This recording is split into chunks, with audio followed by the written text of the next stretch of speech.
Oke, malam ini kita akan bahas tentang asset allocation to alternative investment.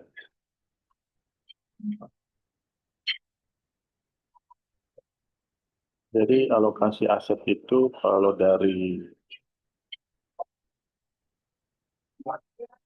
definisinya adalah proses memutuskan bagaimana mendistribusikan kesejahteraan seseorang investor, ya, seorang investor ke dalam kelas aset yang berbeda untuk tujuan investasi. Tapi investor ini bisa individu, bisa juga institusi, seperti dana pensiun, asuransi, ya, ataupun reksadana dengan kebijakan investasi untuk memenuhi kebutuhan investor atau tujuan investasi daripada investor. Nah, kalau dari life cycle, individual investor life cycle, kebutuhan awalnya ini asuransi dan cadangan kas. Ya, jadi awalnya itu dalam siklus kehidupan keuangan individu, yang dibutuhkan pertama ketika dia baru kerja itu asuransi. Ya, bahkan sebelum kerja. Jadi anak-anak sudah membutuhkan asuransi untuk cover risiko kesehatan ataupun risiko jiwanya. Setelah itu cadangan kas atau likuiditas. Cadangan kas ini biasanya rule of thumb-nya tuh 3 sampai 6 kali dari konsumsi bulanan. Jadi kalau dia kebutuhannya 5 juta, dia harus punya 30 juta likuiditasnya. Itu untuk single. Tapi kalau untuk berkeluarga 6 sampai 12 kali. Jadi kalau kebutuhan satu keluarga itu 10 juta, nah konservatifnya dia ambil 12 kali, maka dia harus punya 120 juta cadangan kas atau likuiditas. Nah, setelah itu siklus kekayaan bersih dan strategi investasi.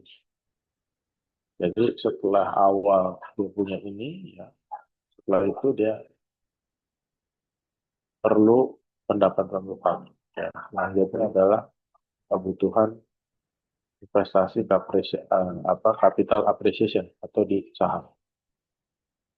Nah, siklus hidup tujuan investasi biasanya ada jangka pendek, high priority goals, ya, tujuan utamanya, long term, high priority goals, ya, dan lower priority goals. Jadi jangka pendek high priority goals-nya apa? Kalau kita jangka pendek di sini mungkin high priority goals-nya adalah terkait biaya kuliah, ya, atau misalnya kebutuhan untuk memiliki kendaraan atau memiliki tempat tinggal. Long term-nya misalnya kuliah lagi, atau misalnya untuk persiapan pensiun, high priority goals. Nah, lower priority goals-nya misalnya untuk jangka pendek, misalnya liburan, ya, secondary atau uh, tersier. Long term-nya ini adalah misalnya untuk liburan uh, ke luar negeri atau memiliki aset yang lain. Nah, itu lower priority goals. Nah, dalam siklus kekayaan bersih, ya, dibagi menjadi accumulation phase. Kebutuhan jangka panjangnya adalah dana pensiun dan kebutuhan uang kuliah anak-anak. Short term-nya kebutuhannya adalah rumah dan mobil. Nah, ini biasanya accumulation phase ini dari umur awal kerja 20 tahun misalnya sampai umur 35. 35 sampai 55 consolidation phase. Kebutuhan long term-nya adalah kebutuhan dana pensiun, short term-nya liburan vacation. Atau kebutuhan jangka pendek yang lain adalah kebutuhan sekolahnya, sekolah, masuk sekolah. Nah, di atas 55 ini spending atau giving space. Ya. Long term-nya adalah warisan kebutuhannya, short term-nya lifestyle need, ya, jadi konsumsi, biaya konsumsi ketika masa pensiun. Biasanya umurnya sampai 75 kalau lancar. Tapi kalau enggak, ya bisa lebih cepat. Nah, kalau dikasih bonus, bisa 80, 80. Cuma, kalau semakin panjang, maka resiko keuangan individu ini semakin tinggi. Jadi yang pas itu ya pas waktunya udah selesai kan. Jadi kalau apa namanya lagu panjang umurnya itu, nah itu perlu dikoreksi juga ya. Kalau dikasih lebih panjang berarti risiko keuangannya semakin tinggi. Jadi yang pas-pas aja. Nah, accumulation phase itu 25-35 tahun awal atau pertengahan karir, akumulasi aset jangka pendek ya, likuiditas tadi ya, seperti taruh di deposito atau tabungan. Dan lakukan investasi risiko tinggi, bahasa tinggi. Jadi kalau accumulation phase boleh di saham setelah aset jangka pendeknya sudah terpenuhi. Nah, kalau consolidation phase 35-55 pertengahan dan akhir karir, penghasilan lebih besar dari pengeluaran, investasi risiko mulai moderat. Ya, eh, sahamnya sudah mulai dikurangi, masuk ke obligasi. Dan sebenarnya moderat. Pending phase nih 55 tahun ke atas. Dia hidup dari hasil investasi di pasar sebelumnya. Investasi dengan risiko rendah. Jadi udah 90%, 100%, bahkan itu pendapatan tetap. Nah, gifting phase ini sama atau terjadi bersamaan dengan spending phase. Memiliki aset dan pendapatan yang cukup untuk menutupi biaya dan menjaga cadangan uncertainty atau ketidakpastian. Jadi likuiditas sudah cukup, ya kan? Tadi ya, kalau single 6 kali dari konsumsi bulanan, kalau family 12 kali dari konsumsi bulanan. Setelah itu sisanya pendapatan. Pendapatan dari aset yang dimiliki. Jadi dia investasi di obligasi. Nah, ini contoh alokasi aset dari portofolionya. Contohnya saham investor A, 90% di saham, 0% obligasi, 10% di pasar uang. Yang B, 80% saham, obligasi 10%, di pasar uang 10%. Yang C, 60% saham, reksadana saham, 30% obligasi, pasar uang 10%. Yang D, 20% di saham, 60% obligasi, 20% di pasar uang. Investor E, 0% di saham, di obligasi 20%, di deposito atau pasar uang 80%. Ya, jadi kalau yang A ini agresif, yang B sedikit tidak agresif. Tapi kalau yang E di sini konservatif. Ya.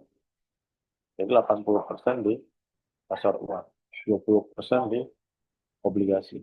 Nah, kalau yang D ini biasanya pensiunan, 60% obligasi, 20% di pasar uang. Sahamnya 20%. Bahkan kalau bisa, kalau sudah pensiun itu ya 10%. 70% di sini, ya 20% di deposito atau pasar uang.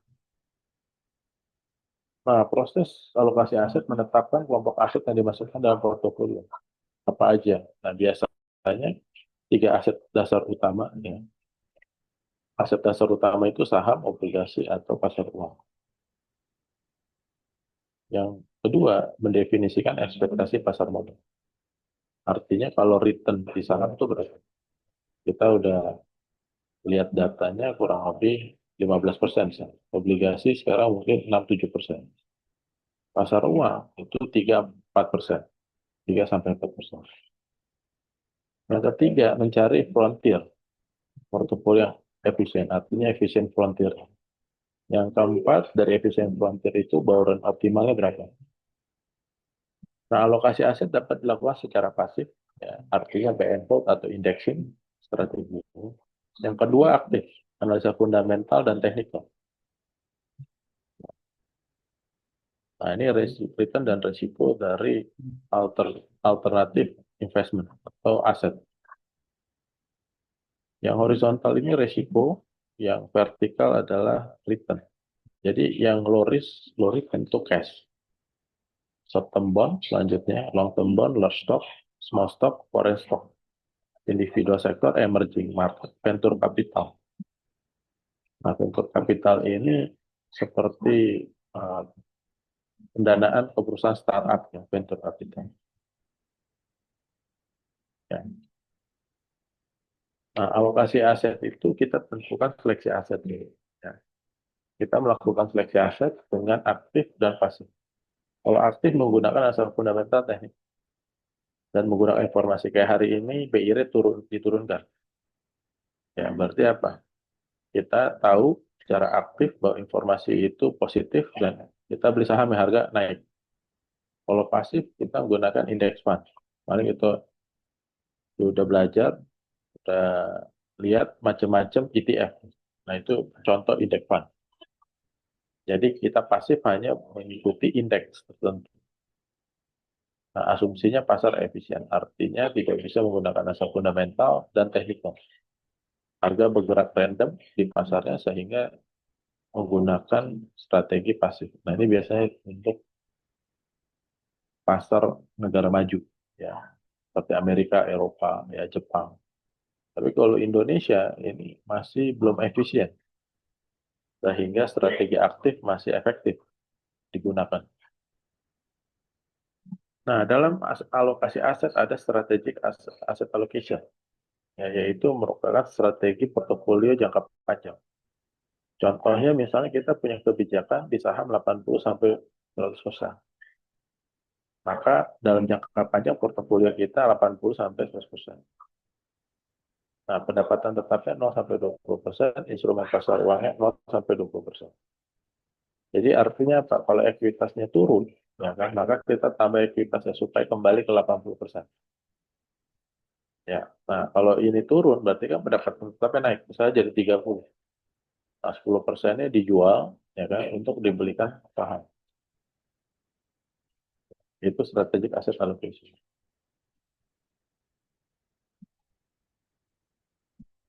Nah, selanjutnya tactical. Nah, kalau tactical ini, lihat situasi kayak sekarang. Ya. Strategic asset allocation ini sahamnya 80%. Tapi suku bunga, ya situasi taktisnya suku bunga turun. Berarti apa? Kita naikin saham di sektor apa interest rate sensitif seperti bank. Nah, atau situasi di sini geopolitiknya meningkat. Ya, geopolitik, risiko geopolitik atau perang itu lagi tinggi. Nah, ini diperkirakan saham atau harga komoditas naik. Maka kita naikin bobot energi sebesar 3%. Nah, itu tactical asset allocation. Jadi, tactical itu adalah sektornya yang kita naikkan, ya, walaupun bobot atau strategic asset allocation-nya tetap. Tapi sektornya di dalam ekuitasnya itu kita bedakan. Nah, keputusan taktisnya menaikkan bobot sektor energi menjadi 10%, mengurangi porsi sektor lain secara proporsional. Nah, ini contohnya ya, strategic asset allocation, jadi ini sudah investasi jangka panjang. Ya. Nah, kalau taktikal ini menyesuaikan alokasi sementara. Nah, kita melakukan bisa rebalancing ketika sektor tertentu tuh naik. Ya. Misalnya di sini saham di bursa strateginya 50%. Di pendapatan tetap 30%, pasar uang 15%, alternatif 5%. Nah, ketika yield so naik, ya, dan sektor energi prospektif, maka sahamnya turun, jadi 45%. Obligasinya 35%, pasar uangnya 15%. Alternatif 5%. Jadi ini konsisten tetap. Cuman yang berbeda adalah sahamnya turun porsinya, sedangkan obligasi pemerintahnya ini naik. Maka yang kita lakukan adalah jual sebagian saham, tambah di obligasi dan pasar uang. Jadi targetnya ini strategic asset allocation-nya, taktikalnya ini bergerak, sahamnya di atas target awalnya, obligasinya turun di bawah, pasar uangnya di bawah, dari 15 jadi 10. Alternatifnya tetap. Jadi yang kita lakukan jual sahamnya 10% supaya kembali ke target awal, supaya kembali ke strategic asset allocation. Obligasinya ditambah 5% supaya kembali ke 30. Pasar uangnya ditambah 5% supaya dari 10% jadi 15%. Nah, horizon waktunya strategik jangka panjang, 5 sampai 10%, taktikal ini 3-24 bulan, ya, sampai 2 tahun. Sedangkan rebalancing dilakukan 6 bulan atau 1 tahun sekali. Nah, sifat strateginya ini pasif stabil mengikuti rencana. Kalau taktikal ini aktif. Ya, jadi artinya kalau misalnya sekarang suku bunga turun, berarti kita cari sektor-sektor yang sensitif terhadap penurunan suku bunga seperti bank ataupun properti, termasuk juga otomotif. Nah, dibarengin misalnya sekarang kenaikan CPO, ya. Nah, ini juga bisa dilakukan tactical asset allocation, menambah saham-saham di sektor sawit, ya, atau CPO. Nah, ini contoh case-nya portofolio dana pensiun yang harus jaga imbal hasilnya stabil 10-10%. Taktikalnya kenaikan harga batu bara dan minyak tambah bobo sektor energi, contohnya ya. Kalau case sekarang berarti adalah tambah saham di sektor perbankan, ya, CPO, dan juga properti, ya. Nah, rebalancingnya ketika ISG naik signifikan, bobot saham lebih target dilakukan rebalancing, yaitu jual sahamnya supaya kembali ke 50, tambahkan obligasinya supaya porsinya yang tadinya 25 jadi kembali ke 30. Dan pasar uangnya juga ditambah dari 10 kembali ke target awalnya 15%.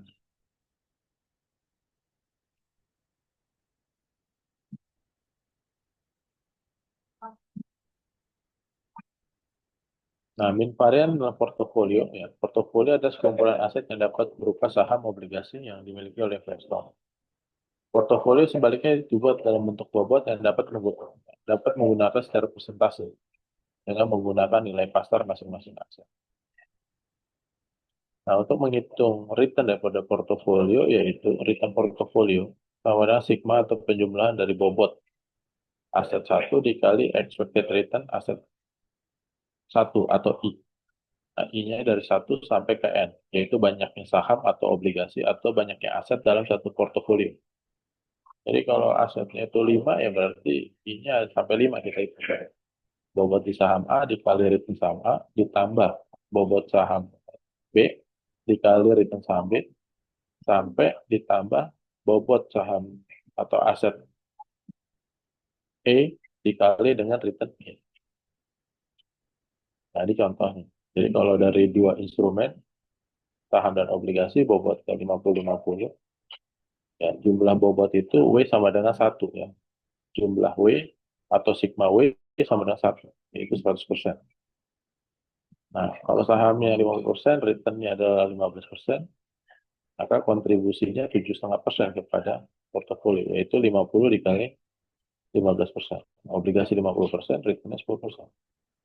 Nah, kontribusi ke portofolio 5%. Jadi expected return daripada portofolio 12,5%.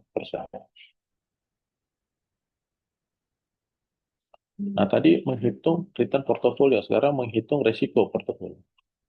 Resiko portofolio adalah akar dari varians portofolio.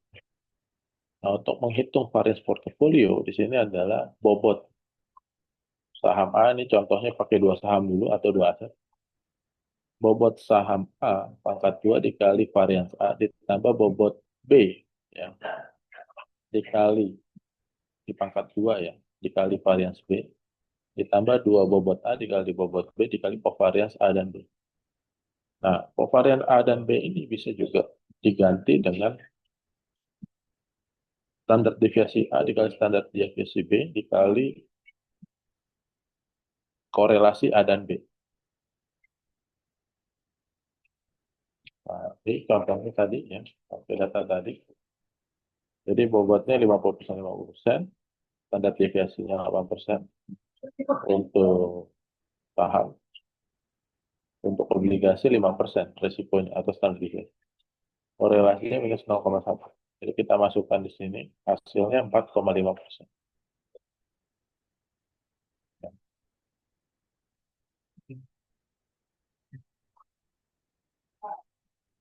Jadi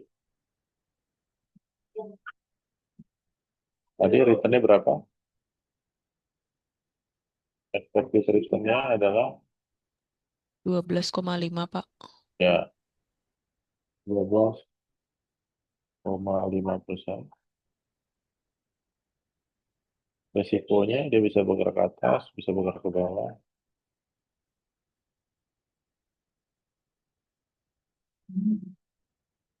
Dia bisa bergerak ke atas 4,5%. Bisa bergerak ke bawah 4,5%. Ya, itu maksudnya. Ini dengan tingkat keyakinan satu standar deviasi atau sama dengan 65%. Kalau mau dinaikin prediksinya, ya kan, atau probabilitasnya, maka kita bisa pakai dua standar deviasi. Berarti di sini plus kali dua ya, 9%.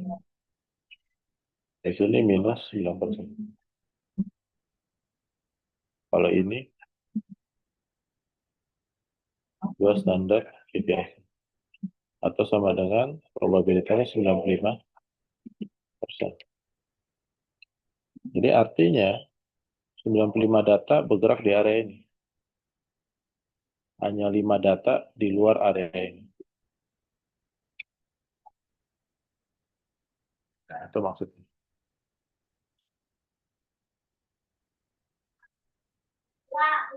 Oke, ada pertanyaan sampai sini? Izin Pak bertanya, mendapat Ya, probabilitas 65 dan 95 tadi dari mana ya Pak? ini udah Brownian motion, udah Oh, hitungan matematik nih. oke Itu oke. sama aja nanya Pi 22/7 atau 3,14 dapat dari mana? Oh, oke baik Pak.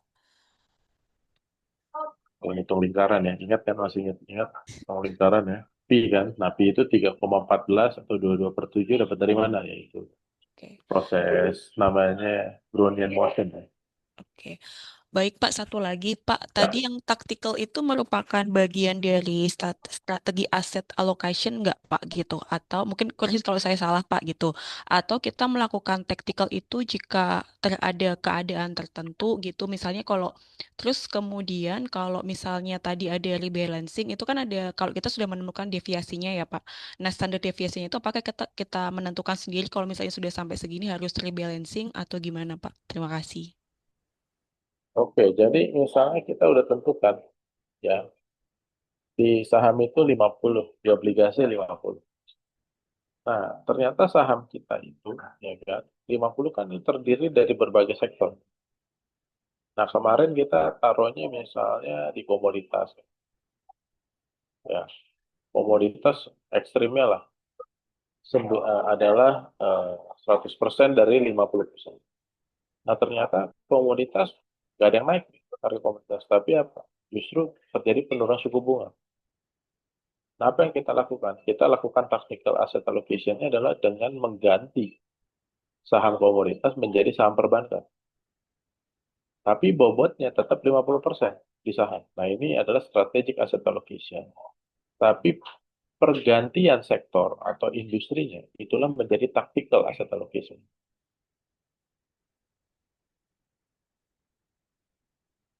Gitu ya. Misalnya dulu perusahaan konstruksi kerjaannya adalah bikin konstruksi jalanan. Nah, sekarang jalanan anggarannya tidak tidak banyak misalnya. Nah, sekarang banyak apa namanya bangun gedung. Nah, itu dia tactical asset allocation-nya berubah dari pembangunan infrastruktur dalam hal ini jalanan menjadi pembangunan gedung, apartemen. Kan udah mulai ramai lagi ya. Karena apa namanya terutama untuk retail ya. Nah, itu udah mulai ramai lagi. Nah, itu bisa berubah. Itu namanya tactical. Tapi porsinya tetap dalam jangka panjang dia tetap 50-50. Tapi dalam jangka pendek hitungannya tadi ya antara apa namanya 3 bulan sampai 2 tahun ya kan itu dia bisa berubah ya. Nah di sini ya biasanya dia berubah 3 sampai 24 bulan. Kalau ini lebih panjang nih perubahan ini 5 sampai 10 tahun. Kenapa dia 50% di saham? Ya, mungkin dia masih produktif kan. Tapi kalau dia umurnya di atas 40 tahun atau 50 tahun, ininya berubah strategic asset allocation. Mungkin di sini tinggal 10 nanti. Di sininya 80. atau di sini 70, sisanya di sini adalah 20%. Nah, maka taktikalnya apa? Taktikalnya di sini yang 10% ini apa? Saham apa? Tapi isinya cuma 10%. Atau obligasi di sini. Obligasinya taktikalnya dirubah yang durasinya jangka pendek atau jangka panjang. Itu yang menjadi tactical asset allocation dari strategic asset allocation kalau tadi berubah ya. Ini kan diasumsikan mungkin umurnya masih produktif atau misalnya akumulasi pace ya. Tapi kalau dia sudah masuk usia pensiun, berarti ini dikurangin saham. Harapannya kan gaji yang diterima ya kan akan hilang ketika pensiun. Sehingga pendapatan tetapnya ini dinaikkan. Gitu ya. Baik, Pak. Ada lagi? Nah, korelasi. Ya, jadi menentukan risiko itu adalah korelasi. Ya, jadi kalau korelasinya itu dia cenderung naik turunnya sama-sama, ya berarti dia positif sempurna ya, atau positif. Kalau negatif dia bergerak berlawanan. Nah, jadi korelasi yang dicari dalam menurunkan risiko yaitu adalah korelasi yang berlawanan. Jadi korelasi itu adalah kunci dari kita melakukan diversifikasi. Contohnya, kalau kita beli bank, banknya kita diversifikasi antara BRI sama Mandiri. Ada gunanya nggak? Nggak ada gunanya. Karena bergerak bersama-sama. BRI naik, ya Mandiri naik. BRI turun, Mandiri turun. Tapi kalau di sini satu bank, satu komoditas, maka dia bisa bergerak berlawanan. Nah, itu bisa mengeliminasi risiko. Jadi kalau saat ini satu perfect negative correlation, kalau satu perfect positive correlation. Ya, nah korelasi itu antara -1 sampai 1. Nah, yang kita cari adalah idealnya -1. Tapi dalam dunia ini, dalam dunia nyatanya tidak ada yang -1. Kalau di Indonesia tuh paling -0,4, yaitu antara dolar dengan saham. Jadi artinya dalam portofolio kita sebagian harus ada US dollar. Nah ini contoh kalau korelasi satu, saham A dan B sama-sama naik turun. Kalau negatif satu, A-nya turun, B-nya naik. B-nya turun, A-nya naik. Jadi kalau digambarkan,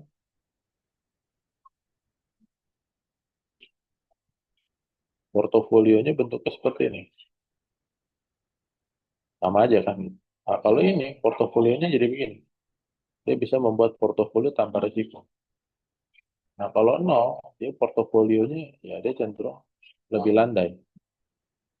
Karena ada yang korelasi nol, artinya apa? Pasar uang atau deposito. Karena kalau pasar uang itu, kan depositonya di sini, sahamnya bisa naik turun.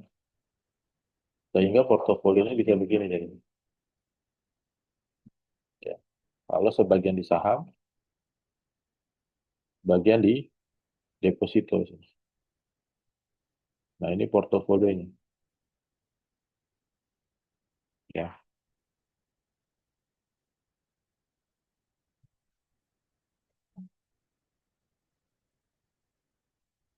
Nah, jadi yang bisa diversifikasi itu adalah, ini kebalik nih harusnya. Ya. Jadi kalau dia sahamnya asetnya satu, risikonya di sini. Ya, dua di sini. Tiga sampai 1.000 di sini. Nah, jadi kalau digambarkan, yang bisa, kalau satu aset di sini risikonya. Dua aset, tiga, empat, lima, enam, tujuh, sampai pada level tertentu, aset itu, apa, portofolio itu nggak bisa diturunkan lagi risikonya.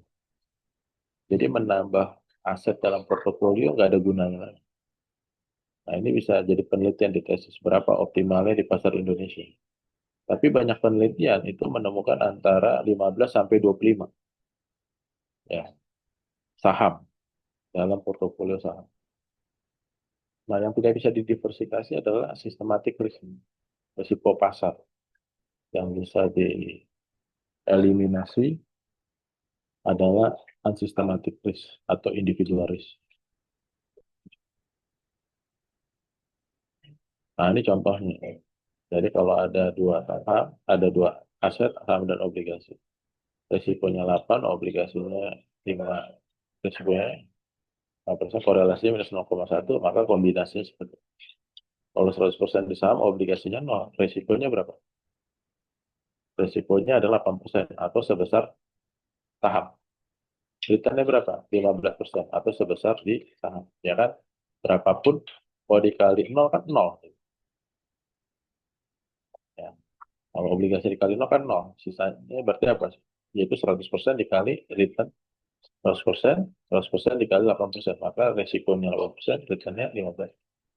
Nah, selanjutnya ya dimasukkan ininya. Seperti kita menghitung tadi, bobot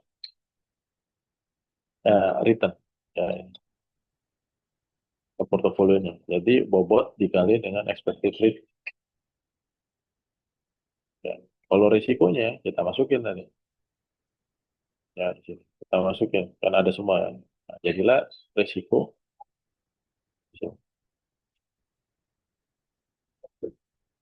Nah, untuk memilih portofolio yang optimal di mana? Kita cari risk adjusted return. Return dibagi risiko. Jadi yang paling tinggi adalah di sini. Jadi kombinasi dari saham dan obligasi dengan data tersebut di sini, optimalnya ada 35% di saham, 65% di obligasi. Nah, seringkali dalam prakteknya langsung aja, oh saham kalau gitu 50%, obligasi 50%. Nah, tapi ternyata tidak seperti itu kata Markowitz, ini teori Markowitz, ya, efficient frontier. Jadi dia di sini 35% di saham, 65% di obligasi. Karena apa? Risk adjusted return-nya 2,89, artinya satu unit risiko. Dia bisa menghasilkan 2,89 unit return. Ya, yaitu portofolio 35% saham, 45% di obligasi. Di mana risikonya 4,07, returnnya 11,75. Nah, ini efficient frontier-nya kita buat. Ya. Nah, jadi optimalnya kurang lebih di sini. Risiko 4,07, 11,7 unit. Ya, kurang lebih di sini. Optimalnya di sini. Jadi kombinasi opportunity set itu kombinasi dari risiko dan tingkat pengembalian yang terdapat pada kurva. Kurva tersebut dengan investment opportunity set. Hal itu disebabkan kurva tersebut menunjukkan kemungkinan kombinasi risiko tingkat pengembalian dari dua aset tersebut. Suatu portofolio yang memberikan tingkat pengembalian tertinggi untuk satu risiko tentu disebut portofolio efisien. Jadi efisiennya ini. Tapi optimalnya tadi adalah di sini. Di mana itu? Ini 4,07, returnnya 11,75. Kurang lebih di sini. Resikonya 4,07, returnnya 11,7.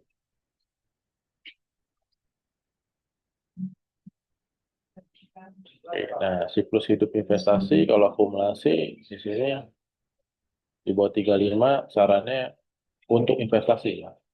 100% di saham. Kalau konsolidasi 50% fixed income securities, 50% equity. Kalau pengeluaran 50-60, 50 sampai 60 tahun, 80% fixed income securities, 20% equity. Tahap hadiah atau di atas 60 tahun 100% fixed income securities untuk investasi ya. Tapi harus punya apa? Likuiditas atau dana darurat dulu gitu.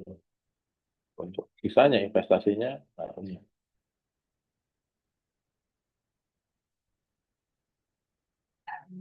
Oke, ada pertanyaan sampai sini?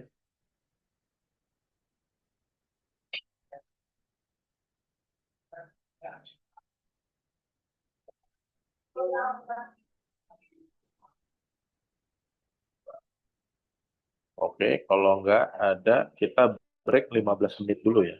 Jam saya 19.07, kita balik lagi 19.30 ya.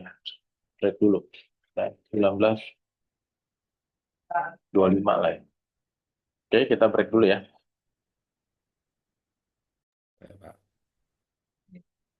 atau opportunity setnya ya. Tadi ini kondisinya ya, returnnya 15% di saham, obligasi 10%, risiko di obligasi 5%, korelasinya minus 0,1. Nah, di sini kita buat bobotnya dulu ya. Ini adalah obligasi.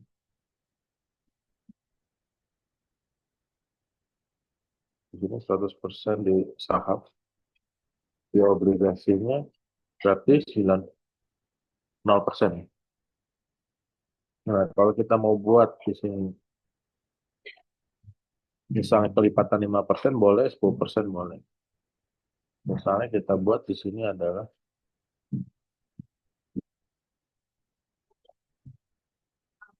kelipatan 5%.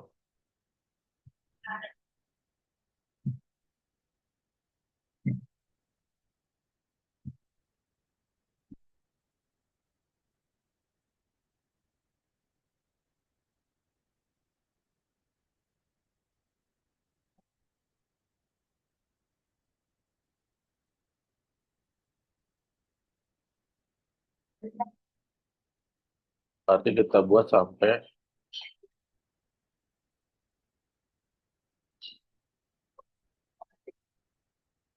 4%. Berarti di sini adalah 1 dikurang 95. Ya. Ini bobotnya kita udah dapat ya. Kalau 100% saham, 0% obligasi. 95, 5.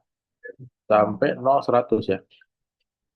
Nah, setelah itu kita hitung return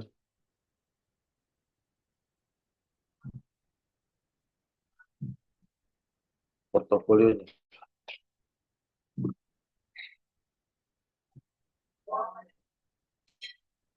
Itu rumusnya tadi apa? W1 dikali return 1 ditambah dengan W2 dikali return 2. Gitu ya.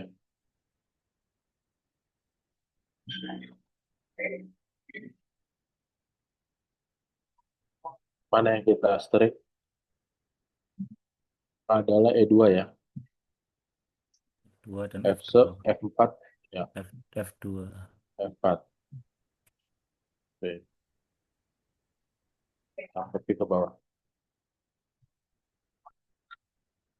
Kalau 100% di saham, returnnya sebesar saham. 100% di obligasi, returnnya obligasi. Udah benar berarti ya. Kalau kita mau lihat komanya, bisa aja. Habis itu kita hitung apa risikonya.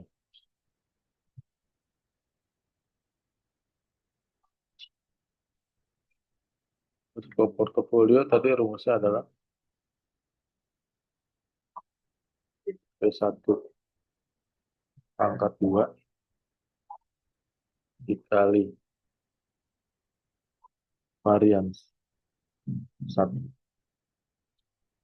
Ya, ditambah W bobot aset 2 pangkat 2 dikali varians, yaitu standar deviasi pangkat 2 ditambah dengan 2 dikali W1 dikali W2 dikali korelasi 1 dan 2 dikali standar deviasi 1 dikali standar deviasi 2. Nanti kita cek bener gak nih. Nah, kita tutup.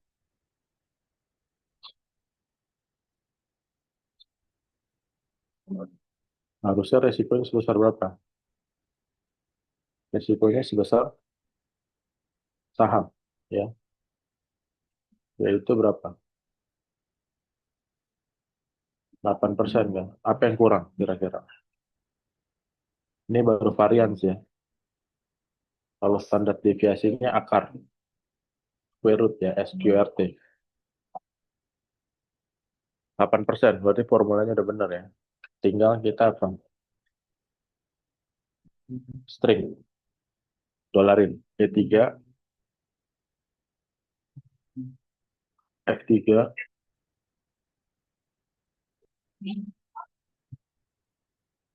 kenapa E8-nya enggak? F8-nya enggak? Karena biarin aja dia kan, ikutin. Ya, nanti kita tarik ke bawah deh. Setelah itu apa? E4, korelasi ya. Kita string, resiko, kita string, itu kita string. Oke, kita tes, benar nggak? Kita tarik ke bawah. Risikonya sebesar obligasi. Kalau 100% di bond, 0% di obligasi.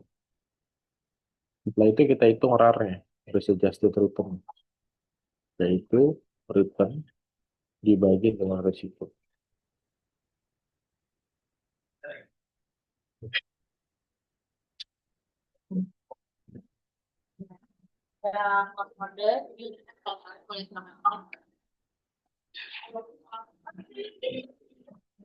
Kita tunggu sebentar ya. Oh, 2 menit.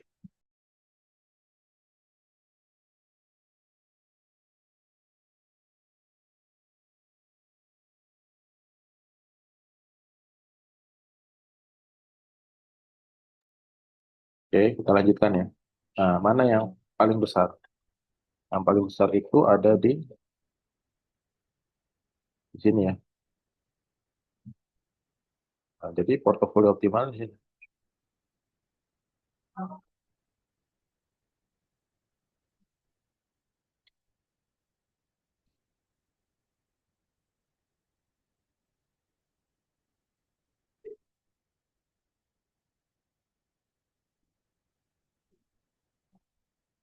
Nah, ini optimal.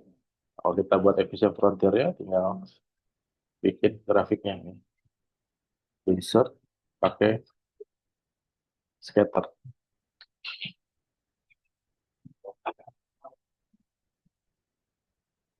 Efisien frontier.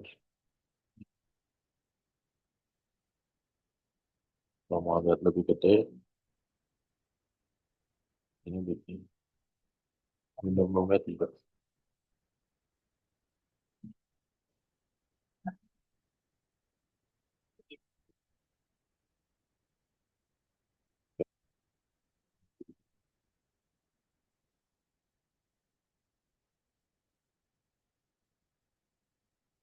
Frontier. Nah, kita tes. Katanya kalau satu nggak bisa ngurangin resiko karena korelasinya positif. Betul nggak? Kita masukin satu. Kombinasinya linear. Jadi tidak ada resiko yang bisa dilintas. Kalau minus satu, nah dia bisa membuat portofolio tanpa resiko. Karena ini hilang. Karena apa? Tiga. Nah, kalau kita bikin nol,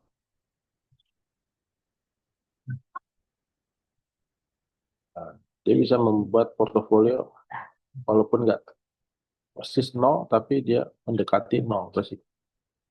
Yaitu di sini 0,2, 40,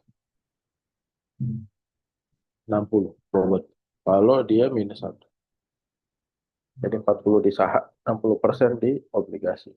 Kalau korelasinya minus satu dan returnnya dan resikonya seperti ini. Ya, itu ya. Jadi optimalnya kalau di minus satu di sini.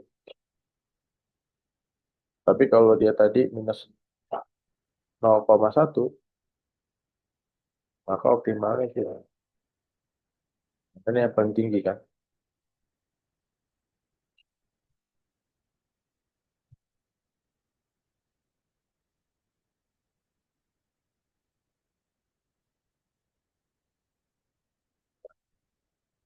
Kurang lebih di ini. Nah, ini.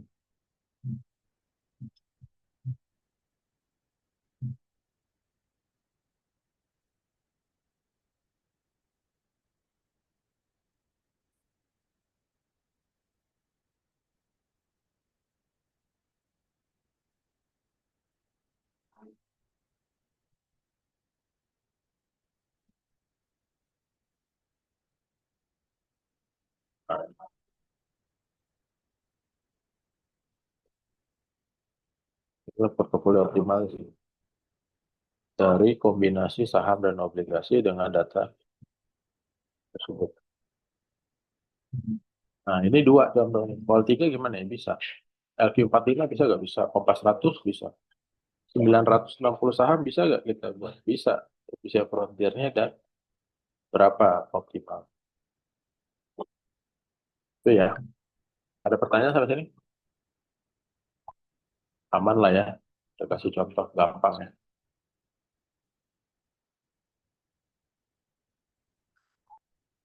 Oke.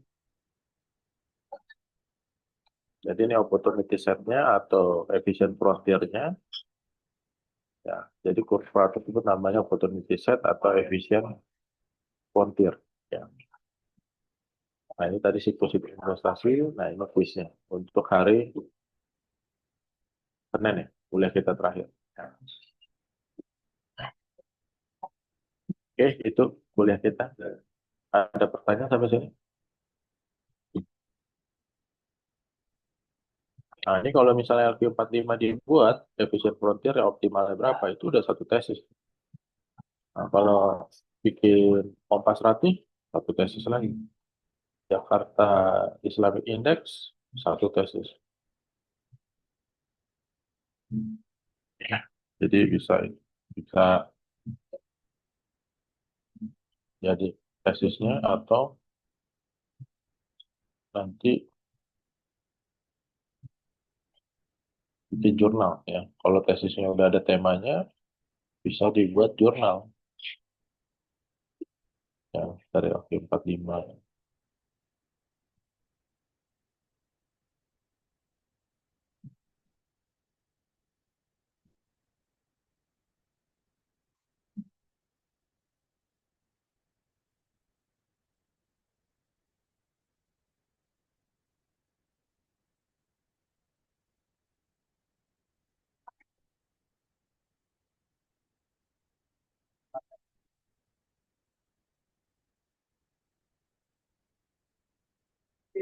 Oke.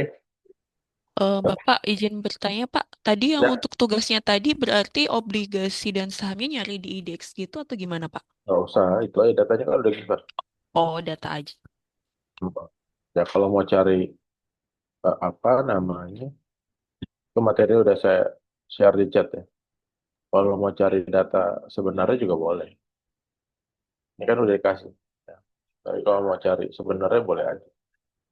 Atau mengetes dua saham boleh. Pakai data sebenarnya misalnya mau mau bikin portofolio antara PTBA sama Telkom. Kalau cari Oh, returnnya gimana? Berarti rata-rata bulanan returnnya atau rata-rata tahunan. Nah pastikan returnnya harus positif ya. Misalnya kalau emang pengen coba antara misalnya Telkom sama PTBA atau Telkom dengan BRI kan. Itu beda sektor. Nah itu hitung standar deviasinya untuk hitung risikonya dan korelasinya pakai function apa? Korel ya, untuk cari korelasi. Nah, boleh alternatifnya seperti itu ya. Tapi karena waktu kita terbatas, saya nggak memaksakan untuk ngerjain itu. oke, Ya. baik Pak. Terima Tapi kasih kalau Pak. kalau kalau bisa silakan.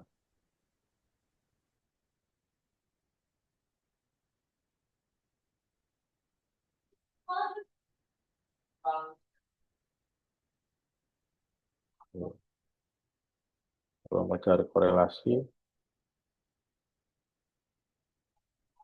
misalnya contoh ini, cari korelasinya pakai function Corel ya.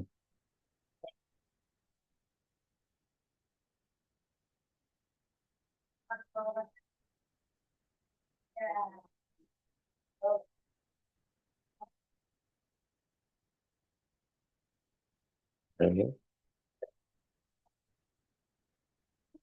terus array duanya,